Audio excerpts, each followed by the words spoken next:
हरे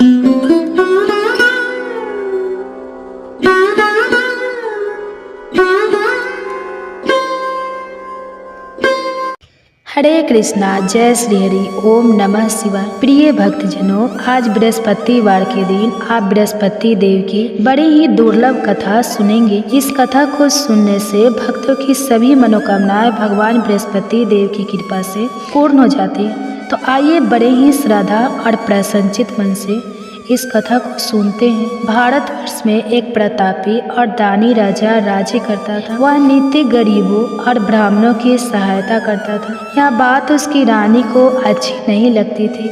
वह ना ही गरीबों को दान देती, ना ही भगवान का पूजन करती थी और राजा को भी दान देने से मना किया करती थी।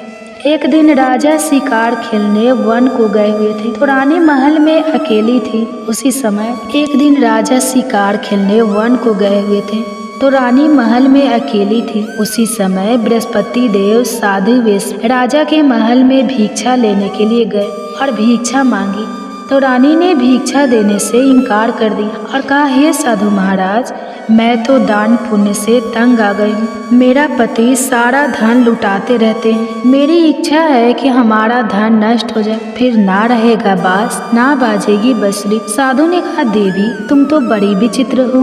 धन और संतान तो सभी चाहते हैं, पुत्र और लक्ष्मी तो पापी के घर भी होने चाहिए। यदि तुम्हारे पास अधिक धन है तो भूखों को भोजन दो, प्यासों के लिए प्याऊ बनवाओ, मुसाफिरों के लिए धर्मशालाएं खुलवाओ। जो निर्धन अपनी कुंवारी कन्याओं का विवाह नहीं कर सकते उनका विवाह करा दो। ऐसे और कई काम है जिनके करने से तुम्हारा यश लोक और परलोक में फैलेगा।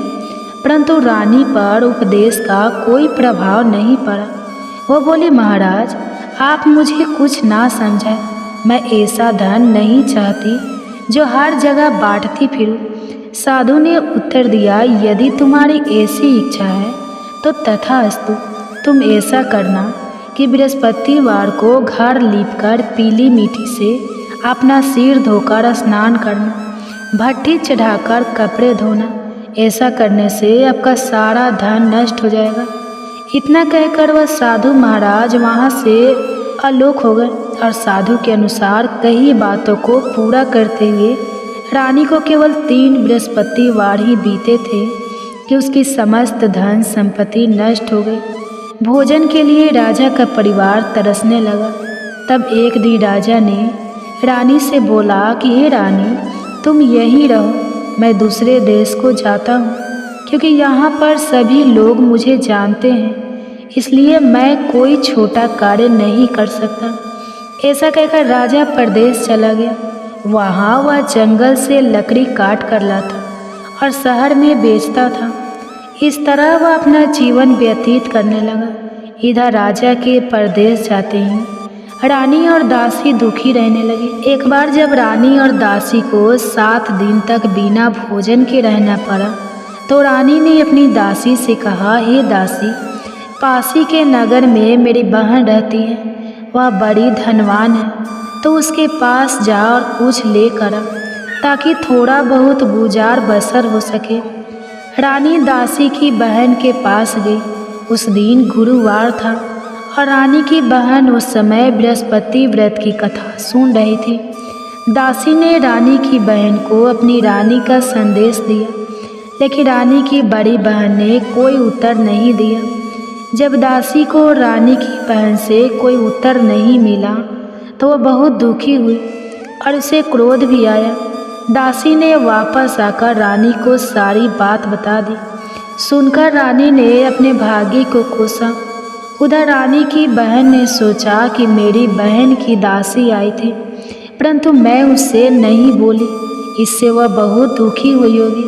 कथा सुनकर और पूजन समाप्त करके वह अपनी बहन के घर आई और कहने लगी, हे बहन, मैं बृहस्पतिवार का व्रत कर रही थी, तुम्हारी दासी मेरे घर आई थी, परंतु जब तक कथा होती है तब तक ना तो उठते हैं और ना ही बोलते हैं, इसलिए मैं नहीं बोली। कहो दासी क्यों गई थी? रानी बोली, बहन तुमसे क्या छुपाओ, हमारे घर में खाने तक को अनाज नहीं था। ऐसा कहते कहते रानी की आंखें भर आई। उसने दासी समेत पिछले 7 दिनों से भूखे रहने तक की बात अपनी बहन को विस्तार पूर्वक सुना दी। रानी की बहन बोली, देखो बहन, भगवान बृहस्पति सबकी मनोकामना को पूर्ण करते हैं। देखो शायद तुम्हारे घर में अनाज रखा हो। पहले तो रानी को विश्वास नहीं हुआ, पर बहन के आग्रह करने पर उसने अपनी दासी को अंदर भेजा तो उसे सचमुच अनाज से भरा एक घड़ा मिल गया। यह देखकर दासी को बड़ी हैरानी हुई। दासी रानी से कहने लगी, हे रानी, जब हमको भोजन नहीं मिलता तो हम व्रत ही तो करते हैं, इसलिए क्यों ना इनसे व्रत और कथा की विधि पूछ ली जाए ताकि हम भी व्रत कर सके। तब रानी ने अपनी बहन से बृहस्पति व्रत के बारे में पूछा। उसकी बहन ने बताया, बृहस्पतिवार के व्रत में चने की दाल और मुनक्का से विष्णु भगवान का केले की जड़ में पूजन करें तथा दीपक जलाए, व्रत कथा सुने और पीला भोजन ही करें। इससे बृहस्पति देव प्रसन्न होते हैं। और व्रत और पूजन विधि बताकर रानी की बहन अपने घर को लौट गई। 7 दिन के बाद जब गुरुवार आया तो रानी और दासी ने व्रत रखा। घुड़साल में जाकर चना और गुड़ लेकर आए, फिर उससे केले की जड़ तथा विष्णु भगवान का पूजन किया। अब पीला भोजन कहाँ से आए, इस बात को लेकर दोनों बहुत दुखी थी, क्योंकि उन्होंने व्रत रखा था, इसलिए बृहस्पति देव उनसे प्रसन्न थे। इसलिए वे एक साधारण व्यक्ति का रूप धारण करके 2 थालों में सुंदर पीला भोजन दासी को दे गए। भोजन पाकर दासी बहुत प्रसन्न हुई और फिर रानी के साथ मिलकर भोजन ग्रहण किया। उसके बाद वे सभी गुरुवार को व्रत और पूजन करने लगे। बृहस्पति भगवान की कृपा से उनके पास फिर से धन संपत्ति आ गई, परंतु रानी फिर से पहले की तरह आलस्य करने लगी। तब दासी बोली, देखो रानी, तुम पहले भी इस प्रकार आलस्य करती थी। तुम्हें धन रखने में कष्ट होता था, इस कारण सभी धन नष्ट हो गया, और अब जब भगवान बृहस्पति की कृपा से धन मिला है तो तुम्हें फिर से आलस्य होता है। रानी को समझाते हुए दासी कहती है कि बड़ी मुसीबतों के बाद हमने यह धन पाया है, इसलिए हमें दान पुण्य करना चाहिए, भूखे मनुष्य को भोजन कराना चाहिए और धन को शुभ कार्यों में खर्च करना चाहिए, जिससे तुम्हारे कुल का यश बढ़ेगा, स्वर्ग की प्राप्ति होगी और प्रीत प्रसन्न होंगे। दासी की बात मानकर रानी अपना धन शुभ कार्यों में खर्च करने लगी, जिससे पूरे नगर में उसका यश फैलने लगा। उधर एक दिन राजा दुखी होकर जंगल में एक पेड़ के नीचे आसन जमाकर बैठ गया। वह अपनी दशा को याद करके व्याकुल होने लगा। बृहस्पतिवार का दिन था। एकाएक उसने देखा कि निर्जल वन में एक साधु प्रकट हुए। वह साधु वेश में स्वयं बृहस्पति देवता थे। लकड़हारे के सामने आकर बोले, हे लकड़हारे, इस सुनसान जंगल में तो इतना चिंता मग्न क्यों बैठा है? लकड़हारे ने दोनों हाथ जोड़कर प्रणाम किया और उत्तर दिया, महात्मा जी, आप सब कुछ जानते हैं, मैं क्या कहूँ? यह कहकर रोने लगा और साधु को अपनी आत्मकथा सुनाई। महात्मा जी ने कहा, तुम्हारी स्त्री ने बृहस्पतिवार के दिन बृहस्पति भगवान का निरादर किया है, जिसके कारण रुष्ट होकर उन्होंने तुम्हारी यह दशा कर दी। अब तुम चिंता को दूर करके मेरे कहने पर चलो तो तुम्हारे सब कष्ट दूर हो जाएंगे और भगवान पहले से भी अधिक संपत्ति देंगे। तुम बृहस्पतिवार के दिन कथा किया करो।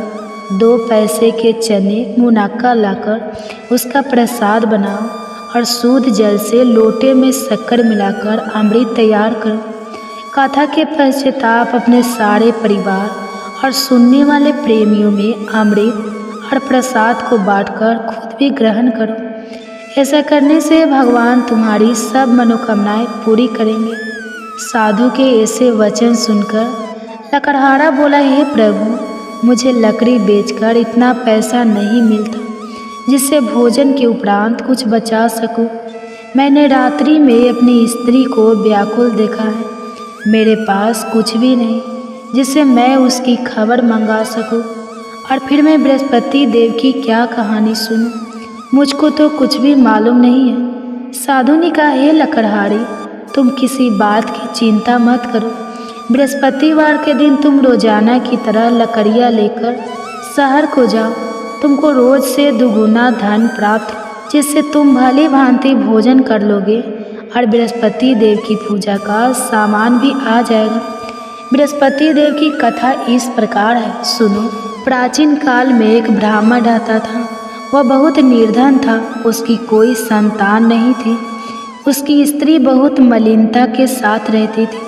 वह स्नान नहीं करते, किसी देवता का पूजा नहीं करते। इससे ब्राह्मण देवता बड़े दुखी थे। बेचारे बहुत कुछ कहते थे, किंतु उसका कुछ परिणाम नहीं निकला। भगवान की कृपा से ब्राह्मण की स्त्री के कन्या रूपी रत्न पैदा हुआ। कन्या बड़ी होने पर प्रातः स्नान करके विष्णु भगवान का जाप और बृहस्पतिवार का व्रत करने लगी। अपने पूजन पाठ को समाप्त करके विद्यालय जाती तो अपनी मुट्ठी में जौ भर के ले जाती और पाठशाला के मार्ग में डालती जाती। जब ये 100 स्वर्ण के हो जाते तो लौटते समय उनको बीन कर घर ले आती। एक दिन वह बालिका सूप में उस सोने की जौ को फटक कर साफ कर रही थी कि उसके पिता ने देख लिया और कहा, हे बेटी, सोने की जौ के लिए सोने का सूप होना चाहिए। दूसरे दिन बृहस्पतिवार था। इस कन्या ने व्रत रखा और बृहस्पति देव से प्रार्थना करके कहा, मैंने आपकी पूजा सच्चे मन से की है, तो मेरे लिए सोने का सूप दे दो। बृहस्पति देव ने उसकी प्रार्थना स्वीकार कर ली। रोजाना की तरह वह कन्या जौ फैलाती हुई जाने लगी। जब लौटकर जौ बीन रही थी तो बृहस्पति देव की कृपा से सोने का सूप मिला। उसे वह घर ले आई और उसमें जौ साफ करने लगी, परंतु उसकी माँ का वही ढंग रहा। एक दिन की बात है कि वह कन्या सोने के सूप में जौ साफ कर रही थी। उस समय उस शहर का राजपूत वहां से होकर निकला। इस कन्या के रूप और कार्य को देखकर मोहित हो गया और अपने घर आकर भोजन और जल त्याग कर उदास होकर लेट गया। राजा को इस बात का पता लगा तो अपने प्रधानमंत्री के साथ उसके पास गए और बोले, हे बेटा, तुम्हें किस बात का कष्ट है? किसी ने तुम्हारा अपमान किया है अथवा और कोई कारण हो सके तो कहो, मैं वही कार्य करूँगा जिससे तुम्हें प्रसन्नता हो। अपने पिता की राजकुमार ने बातें सुनी तो वह बोला, मुझे आपकी कृपा से किसी बात का दुख नहीं है। किसी ने मेरा अपमान नहीं किया है, परंतु मैं उस लड़की से विवाह करना चाहता हूँ जो सोने के सूप में जौ साफ कर रही थी। यह सुनकर राजा आश्चर्य में पड़ गया और बोला, हे बेटा, इस तरह की कन्या का पता तुम ही लगाओ, मैं उसके साथ तेरा विवाह अवश्य ही करवा दूंगा। राजकुमारी ने उस लड़की के घर का पता बताया। तब मंत्री उस लड़की के घर गए और ब्राह्मण देवता को सभी हाल बताया। ब्राह्मण देवता राजकुमार के साथ अपनी कन्या का विवाह करने के लिए तैयार हो गए तथा विधि विधान के अनुसार ब्राह्मण की कन्या का विवाह राजकुमार के साथ हो गया। कन्या के घर से जाते ही पहले की भांति उस ब्राह्मण देवता के घर में गरीबी का निवास हो गया। अब भोजन के लिए भी अन्न बड़ी मुश्किल से मिलता था। एक दिन दुखी होकर ब्राह्मण देवता अपनी पुत्री के पास गए। बेटी ने पिता की दुखी अवस्था को देखा और अपनी माँ का हाल पूछा। तब ब्राह्मण ने भी सभी हाल कहा। कन्या ने बहुत सा धन देकर अपने पिता को विदा कर दिया। इस तरह ब्राह्मण का कुछ समय सुखपूर्वक व्यतीत हुआ। कुछ दिन के बाद फिर वही हाल हो गया। ब्राह्मण फिर अपनी कन्या के यहाँ गया और सारा हाल कहा तो लड़की बोली, हे पिताजी, आप माता जी को यहाँ ले आओ, मैं उन्हें विधि बता दूंगी जिससे उनकी गरीबी दूर हो जाए। वह ब्राह्मण देवता अपनी स्त्री को साथ लेकर पहुँचे तो अपनी माँ को समझाने लगे कि हे माँ, तुम प्रातःकाल प्रथम स्नान आदि करके विष्णु भगवान का पूजन करो तो सब दरिद्रता दूर हो जाएगी। परंतु उसकी माँ ने एक भी बात नहीं मानी और प्रातःकाल उठकर अपनी पुत्री के बच्चों की जूठन को खा लिया। इससे उसकी पुत्री को भी बहुत गुस्सा आया। उसने एक रात को एक कोठरी में से सारा सामान निकाल दिया और अपनी माँ को उसमें बंद कर दिया। प्रातः उसमें से उसे निकाला तो स्नान आदि करा के पूजा पाठ करवाया तो उसकी माँ की बुद्धि ठीक हो गई। इसके बाद वह नियम से पूजा पाठ करती और प्रत्येक बृहस्पतिवार को व्रत रखने लगी। इस व्रत के प्रभाव से उसके माता और पिता बहुत ही धनवान और पुत्रवान हो गए और बृहस्पति देवता के प्रभाव से इस लोक के सुख को भोगकर अंत में स्वर्ग को प्राप्त। इस तरह कहानी कहकर साधु देवता वहाँ से अंतर्ध्यान हो गए। धीरे धीरे समय व्यतीत होने पर फिर वही बृहस्पतिवार का दिन आया। लकड़हारा जंगल से लकड़ी काटकर किसी शहर में बेचने गया। उसे उस दिन और दिन से अधिक पैसा मिला। राजा ने चना गुड़ आदि लाकर गुरुवार का व्रत किया। उस दिन से उसके सभी क्लेश दूर हो गए। परंतु जब दोबारा गुरुवार का दिन आया तो बृहस्पतिवार का व्रत करना भूल गया। इस कारण बृहस्पति भगवान नाराज हो गए। उस दिन उस नगर के राजा ने विशाल यज्ञ का आयोजन किया था तथा शहर में यह घोषणा करा दी कि कोई भी मनुष्य अपने घर में भोजन ना बनवाए, न आग जलाए। समस्त जनता मेरे यहाँ भोजन करने आए। इस आज्ञा को जो ना मानेगा उसे फांसी की सजा दी जाएगी। इस तरह की घोषणा संपूर्ण नगर में करवा देगी। राजा की आज्ञा के अनुसार शहर के सभी लोग भोजन करने गए, लेकिन लकड़हारा कुछ देर से पहुंचा, इसलिए राजा उसको अपने साथ घर ले गए और ले जाकर भोजन करा रहे थे तो रानी की दृष्टि उस खूंटी पर पड़ी जिस पर उसका हार लटका हुआ था। वह वहाँ पर दिखाई नहीं दिया। रानी ने निश्चय किया कि मेरा हार इस मनुष्य ने चुरा लिया है। उसी समय सिपाहियों को बुलाकर उसको कारागार में डलवा दिया। जब लकड़हारा कारागार में पड़ गया और बहुत दुखी होकर विचार करने लगा कि ना जाने कौन से पूर्व जन्म के कर्म से मुझे यह दुख प्राप्त हुआ है, और उसी साधु को याद करने लगा जो कि जंगल में मिला था। उसी समय तत्काल बृहस्पति देव साधु के रूप में प्रकट हुए और उसकी दशा को देखकर कहने लगे, अरे मूर्ख, तूने बृहस्पति देव की कथा नहीं करी, इस कारण तुझे दुख प्राप्त हुआ है। अब चिंता मत कर।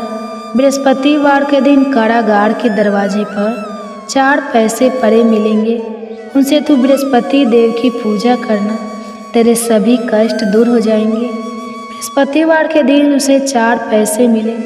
लकड़हारे ने कथा कही। उसी रात्रि को बृहस्पति देव ने उस नगर के राजा को स्वप्न में कहा, हे राजा, तुमने जिस आदमी को कारागार में बंद कर दिया है वह निर्दोष है, वह राजा है, उसे छोड़ देना।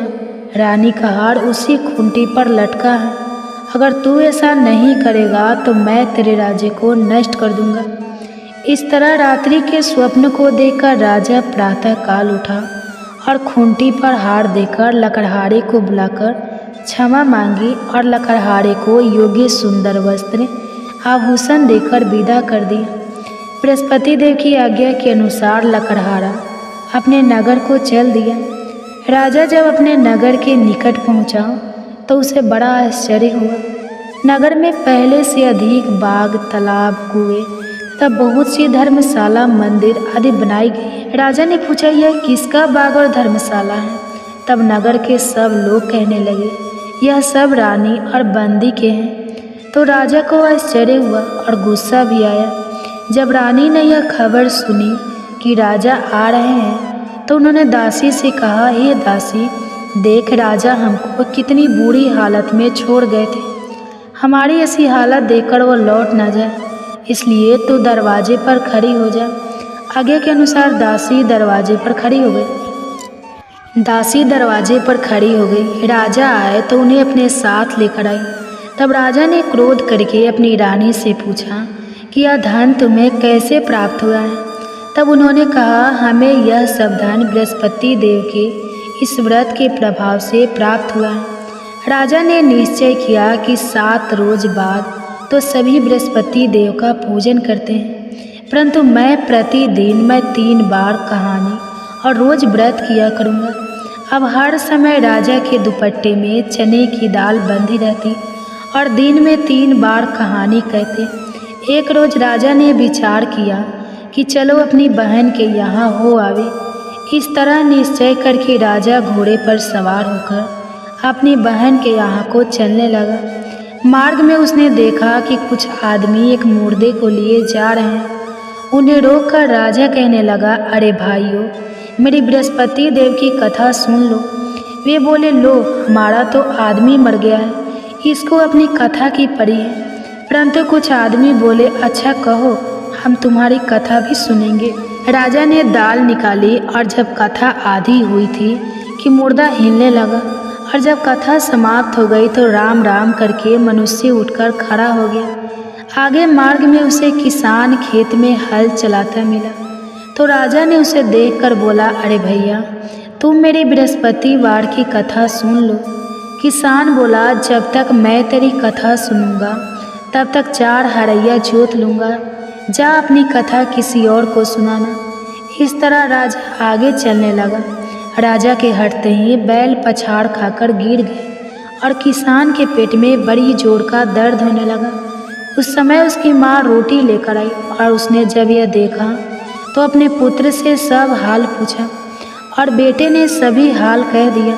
तो बुढ़िया दौड़ी दौड़ी उस घुड़सवार के पास गई और उसे बोली कि मैं तेरी कथा सुनूंगी, तू अपनी कथा मेरे खेत पर चलकर ही कहना। राजा ने बुढ़िया के खेत पर जाकर कथा कही, जिसके सुनते ही वह बैल उठकर खड़े हुए तथा किसान के पेट का दर्द भी बंद हो गया। राजा अपनी बहन के घर पहुंचा। बहन ने भाई की खूब मेहमानी की। दूसरे रोज प्रातःकाल राजा जगा तो वह देखने लगा कि सब लोग भोजन कर रहे हैं। राजा ने अपनी बहन से कहा, ऐसा कोई मनुष्य है जिसने भोजन नहीं किया हो? मेरे बृहस्पतिवार की कथा सुन ले। बहन बोली, हे भैया, यह देश ऐसा है कि पहले यहाँ लोग भोजन करते हैं, बाद में अन्य काम करते हैं। अगर कोई पड़ोस में हो तो देख। वह ऐसा कहकर देखने चली गई, परंतु उसे कोई ऐसा व्यक्ति नहीं मिला जिसने भोजन ना किया हो। अतः वह एक कुम्हार के घर गए जिसका लड़का बीमार था। उसे मालूम हुआ कि उनके यहाँ 3 रोज से किसी ने भोजन नहीं किया है। रानी ने अपने भाई की कथा सुनने के लिए कुम्हार से कहा। वह तैयार हो गया। राजा ने जाकर बृहस्पतिवार की कथा कही, जिसको सुनकर उसका लड़का ठीक हो गया।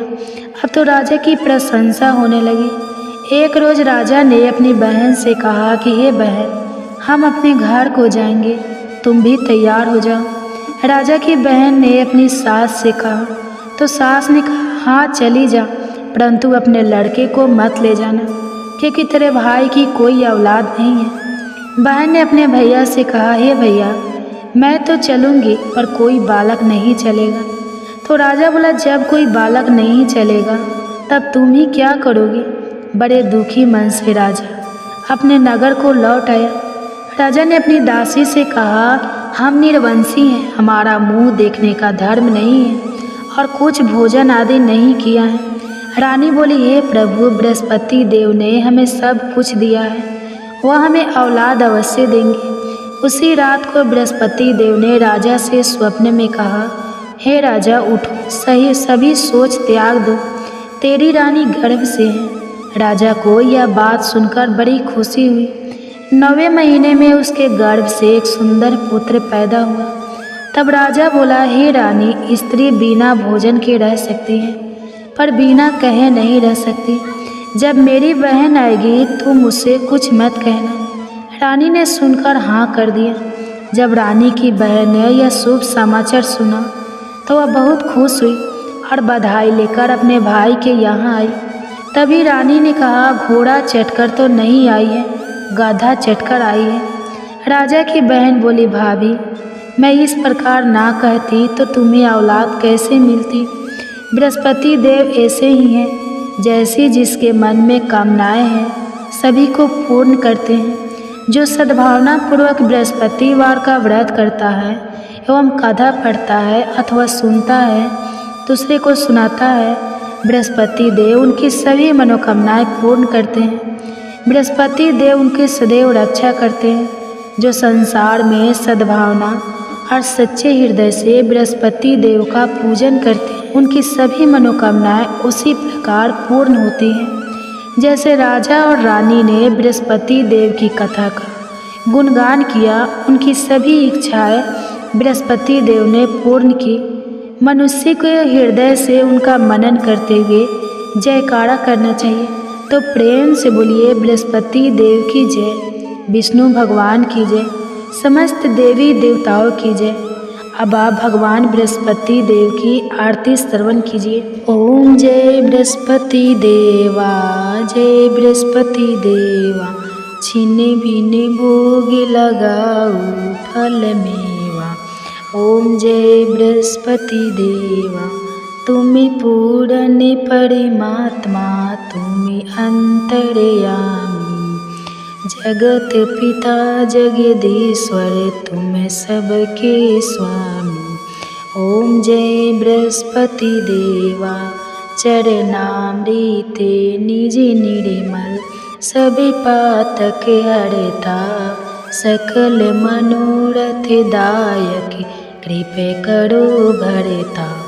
ओम जय बृहस्पति देवा, तन मन धन अर्पण कर, जो जन शरण पड़े, प्रभु पड़े कटे तब होकर, आकर द्वार खड़े।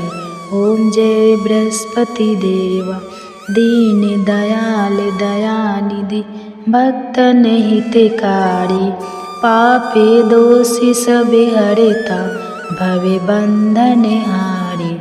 ओम जय बृहस्पति देवा, संकल मनोरथ दायक, सब शयन तारी, विषय विकार मिटाओ, संतन सुखकारी। ओम जय बृहस्पति देवा, जो कोई बृहस्पति जी की करे आरती, धन जन सुख सबे पालेता।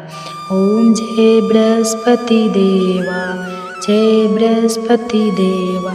तो प्रेम से बोलिए बृहस्पति देव महाराज की जय।